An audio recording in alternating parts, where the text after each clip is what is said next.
You saw the fight against Daniel Jacobs. What did you make of his performance? People have been throwing the word exposed out there.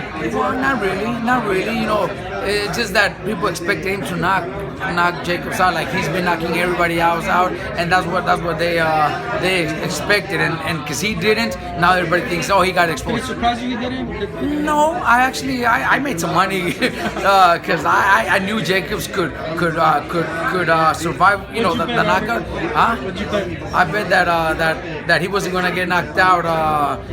And it was my son. Yeah. My son. I thought Jacobs had a good shot at actually beating Triple G, which he almost did. I think Triple G won, but it was close. It was very close. So I knew Jacobs had skills, and I know Triple G is a very strong fighter that's been knocking everybody out.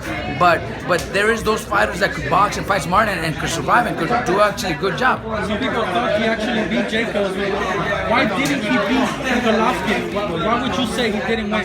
Well, because it was he was going in against the monster, the guy that's been knocking everybody out. He was going in against, so there was a little bit of concern. He wouldn't take chances the way he would. I think in a rematch he might beat Golovkin. It's always the first fight is always very dangerous because you're going in against that guy that knocks everybody out, the guy that should knock you out. I think he, maybe that like I said, that concern, the nervous, but he still did really good. As for the rematch with Jacobs, it looks like it's not going to happen. He's looking to fight BJ Saunders. He beats him, he becomes undisputed champion, and he's moving to 168. It looks like the Canelo fight's in danger as well with that move. What do you make of Canelo Golovkin now after that performance with Jacobs? Honestly, I think Canelo could beat Golovkin, but I don't see them fighting this year.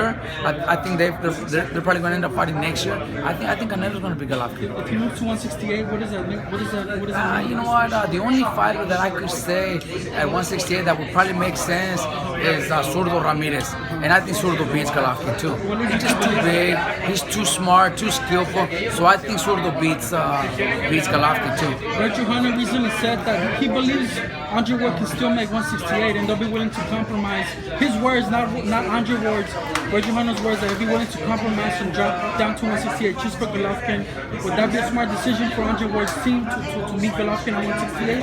I think if Andre Ward can still make 168 comfortable without killing himself, without dehydrating himself, I think he beats Golovkin too. That's my opinion. In the Sergey Kovalev fight, it looks like